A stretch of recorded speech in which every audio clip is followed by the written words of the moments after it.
ناظرین، کیا آپ نے کبھی ایک ایسی کہانی کے بارے میں سنا ہے جو خاندانی دشمنی، قبائلی روایات اور انتقام کی آگ کے گرد گھومتی ہو؟ اگر نہیں تو دنیا پور آپ کے لیے ایک ایسا ہی سفر لے کر آیا ہے۔ یہ پاکستانی ڈرامہ سیریز جو 25 ستمبر 2024 کو نشر ہونا شروع ہوئی، ناظرین کو ایک ایسی دنیا میں لے جاتی ہے جہاں محبت اور نفرت کے درمیان ایک باریک لکیر کھینچی گئی ہے۔ یہ کہانی نہ صرف ایک خاندانی تنازع کی عکاسی کرتی ہے بلکہ اس کے پیچھے چھپے ان جذبات کو بھی ظاہر کرتی ہے جو انسان کو انتقام کی راہ پر لے جاتے ہیں۔ اس ڈرامے کے مرکزی کرداروں میں رمشا خان، خوشحال خان، نعمان اعجاز اور سمیع خان شامل ہیں۔ ہر کردار نے اپنے کردار میں حقیقت کا رنگ بھر دیا ہے اور یہ سیریز دیکھنے والوں کے دلوں پر ایک گہرا اثر چھوڑتی ہے۔ کہانی کی جڑیں خیالی ہیں لیکن اس کے واقعات اور جذبات اتنے حقیقی ہیں کہ ناظرین خود کو کرداروں کے ساتھ جڑا ہوا محسوس کرتے ہیں۔ ناظرین، دنیا پور نہ صرف اپنی کہانی اور کرداروں کے ذریعے سب کو حیران کر رہا ہے بلکہ اس کی پروڈکشن اور شوٹنگ نے بھی ناظرین کو دنگ کر دیا ہے۔ ایسا محسوس ہوتا ہے جیسے اس ڈرامے کو صرف ایک کہانی نہیں بلکہ ایک شاندار تجربے میں بدلنے کے لیے بنایا گیا ہے۔ پروڈکشن ٹیم نے اس ڈرامے کی تخلیق میں کوئی کسر نہیں چھوڑی۔ شوٹنگ کے مقامات، لباس اور سیٹ ڈیزائن ہر لحاظ سے اتنے حقیقی اور دلکش ہیں کہ ویورز ان مناظر میں خود کو موجود محسوس کرتے ہیں۔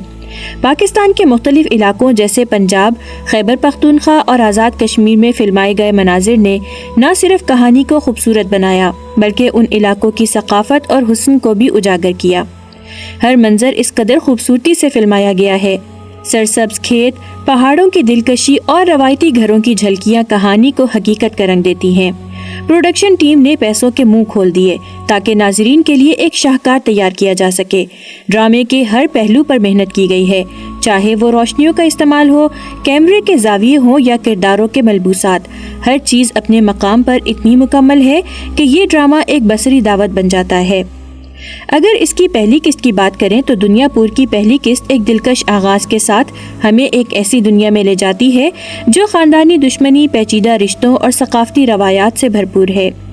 یہ قسط شاہ میر اور انا کی کہانی کا پہلا باب ہے، جن کے خاندان ایک پرانی دشمنی کی زنجیروں میں جکڑے ہوئے ہیں۔ شاہ میر ایک باوقار اور مضبوط شخصیت کا مالک، اپنے خاندان کی عزت اور روایت کا امین ہے، جبکہ انا ایک نرم دل اور حساس لڑکی ہے جو اپنی آزادی اور شناخت کے لیے کوشاں ہے۔ قسط کے آغاز میں ہم دونوں کرداروں کے گھروں اور ان کی زندگیوں کی جھلک دیکھتے ہیں۔ ایک طرف شاہ میر کا خاندان جو طاقت اور روایات کا مظہر ہے اور دوسری طرف انا کا خاندان جو امن اور خود مختاری کا خواب دیکھتا ہے۔ پہلی قسط میں ہی تنازع کی بنیاد رکھ دی جاتی ہے۔ شاہ میر اور انا کے خاندانوں کے درمیان ایک پرانا جھگڑا جس کی جڑیں کئی نسلوں تک پھیلی ہوئی ہیں، کہانی کو آگے بڑھانے کا ذریعہ بنتا ہے۔ یہ جھگڑا صرف دشمنی نہیں بلکہ انا، طاقت اور بدلے کی علامت ہے۔ قسط کے اختتام پر دونوں خاندانوں کے درمیان تناؤ شدت اختیار کر لیتا ہے اور ناظرین کے لیے کہانی میں دلچسپی مزید بڑھ جاتی ہے۔ دنیا پور کی دوسری قسط کہانی کو ایک نئے اور دلچسپ موڑ کی طرف لے جاتی ہے۔ یہ قسط شاہ میر اور انا کے درمیان ایک غیر معمولی تعلق کے آغاز کو دکھاتی ہے جو نہ صرف ان دونوں کی زندگیوں کو متاثر کرتا ہے بلکہ ناظرین کو کہانی کے ساتھ مزید جوڑ دیتا ہے۔ شاہ میر جو اپنی زندگی کو خاندانی روایات اور دشمنی کے اصولوں کے مطابق جیتا ہے، انا کے وجود میں ایک مختلف دنیا دیکھتا ہے۔ انا اپنی معصومیت اور حساسیت کے ساتھ شاہ میر کے دل کو چھو لیتی ہے۔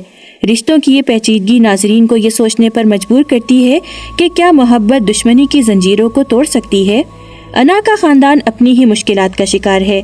ان کے وسائل کی کمی، روزمرہ کی جدوجہد اور خاندانی اصولوں کی سختیاں انا کو ایک مشکل زندگی گزارنے پر مجبور کرتی ہیں۔ دوسری طرف شاہ میر کے خاندان کی طاقت اور رعب انا کے خاندان کے لیے ایک مسلسل خطرہ ہے۔ ان دونوں کی زندگیوں کی یہ متضاد صورتحال کہانی کو گہرائی اور کشش عطا کرتی ہے۔ قسط کے دوران دشمنی کے پرانے واقعات دوبارہ ابھرتے ہیں جو کہانی میں سنسنی اور تجسس پیدا کرتے ہیں۔ ان واقعات کی وجہ سے شاہ میر اور انا کے تعلقات مزید پیچیدہ ہو جاتے ہیں۔ انا کے خاندان کو ماضی کے جھگڑوں کی وجہ سے نئے چیلنجز کا سامنا کرنا پڑتا ہے، جبکہ شاہ میر ان کے ساتھ اپنی وفاداری اور انا کے لیے اپنے جذبات کے درمیان پھنس جاتا ہے۔ دوستو، دنیا پور کی تیسری قسط ایک جذباتی اور سنسنی خیز موڑ لاتی ہے جہاں کہانی مزید گہری اور پیچیدہ ہو جاتی ہے۔ اس قسط میں شاہ میر کے دل میں برسوں سے دبی ہوئی انتقام کی آگ واضح طور پر دکھائی دیتی ہے۔ دشمنی کا وہ بوجھ جو اس کے خاندان نے نسل در نسل اٹھایا ہے اب شاہ میر کے وجود کا حصہ بن چکا ہے۔ دوسری طرف انا جو معصومیت اور محبت کا پیکر ہے، شاہ میر کے بدلتے رویے اور اس کے دل میں چھپی نفرت کو سمجھنے کی کوشش کرتی ہے۔ قسط کے آغاز میں شاہ میر اپنے خاندان کی عزت اور دشمنی کے اصولوں کو قائم رکھنے کے لیے ایک اہم فیصلہ کرتا ہے۔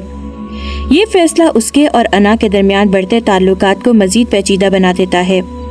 انا کے لیے یہ سب ایک نئی آزمائش بن جاتی ہے کیونکہ وہ اپنے خاندان کی مشکلات اور شاہ میر کے انتقامی جذبات کے درمیان خود کو بے بس محسوس کرتی ہے۔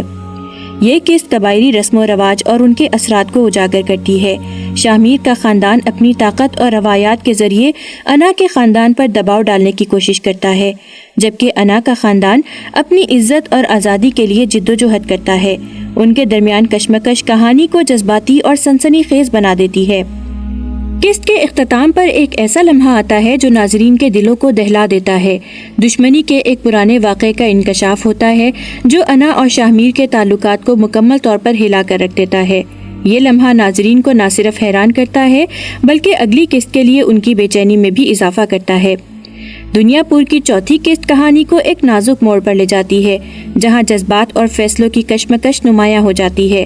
انا اور شاہ میر کے درمیان تعلقات مزید پیچیدہ ہو جاتے ہیں کیونکہ دونوں اپنے خاندانوں کی دشمنی اور ذاتی جذبات کے درمیان پھنسے ہوئے ہیں۔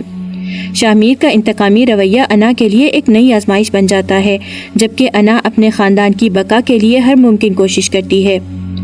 دنیا پور کی پانچویں قسط میں کہانی ایک اہم موڑ اختیار کرتی ہے جہاں چھپے ہوئے راز سامنے آنا شروع ہوتے ہیں۔ انا کو اپنے خاندان کے ماضی کے بارے میں ایسی حقیقتوں کا علم ہوتا ہے جو نہ صرف اسے چونکا دیتی ہیں بلکہ اس کی زندگی کو بھی بدل کر رکھ دیتی ہیں۔ ان رازوں کا انکشاف انا کو مزید مضبوط بناتا ہے اور وہ اپنی تقدیر کو اپنے ہاتھ میں لینے کا فیصلہ کرتی ہے۔ شاہ میر جو اب تک اپنے انتقام کے جذبے کے زیر اثر تھا، انا کے بدلتے رویے کو دیکھ کر حیران رہ جاتا ہے۔ انا کا اعتماد اور ہمت شاہ میر کو اپنی زندگی کے فیصلوں پر نظر ثانی کرنے پر مجبور کر دیتا ہے، لیکن اس دوران انا اور شاہ میر کے خاندانوں کے درمیان کشیدگی اور بڑھ جاتی ہے اور دشمنی کا دائرہ مزید وسیع ہو جاتا ہے۔ ناظرین، چھٹی قسط سے لے کر 12ویں قسط تک کہانی اپنے عروج پر پہنچ چکی ہے۔ جذبات، تنازعات اور رازوں سے بھری یہ اقساط ناظرین کو کہانی کے ساتھ مزید باندھ دیتی ہیں۔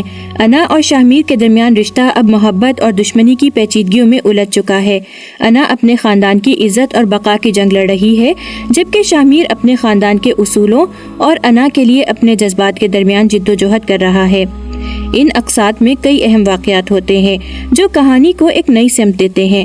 ایک پرانا راز جو دونوں خاندانوں کی دشمنی کی جڑ ہے سامنے آتا ہے اور اس انکشاف سے کہانی میں شدید تناؤ پیدا ہو جاتا ہے۔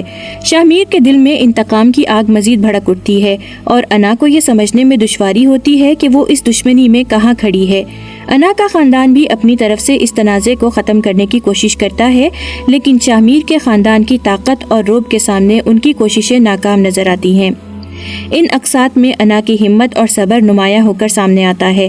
وہ اپنی جدوجہد کے باوجود محبت کی امید کو تھامے رکھتی ہے۔ دوسری طرف شاہ میر کے کردار میں ایک اہم تبدیلی آتی ہے اور ناظرین کو اس کے جذبات اور فیصلوں کی کشمکش قریب سے دیکھنے کو ملتی ہے۔ ہر قسط کے آخر میں ایک ایسا موڑ آتا ہے جو ناظرین کو حیران اور بے چین کر دیتا ہے۔ 12ویں قسط کے اختتام پر کہانی ایک ایسے نازک موڑ پر پہنچ جاتی ہے جہاں محبت اور نفرت کے درمیان لکیر تقریباً مٹ چکی ہوتی ہے۔ یہ اقساط نہ صرف کہانی کو جذباتی طور پر مضبوط کرتی ہیں بلکہ ناظرین کو یہ سوچنے پر مجبور کرتی ہیں کہ آگے کیا ہوگا۔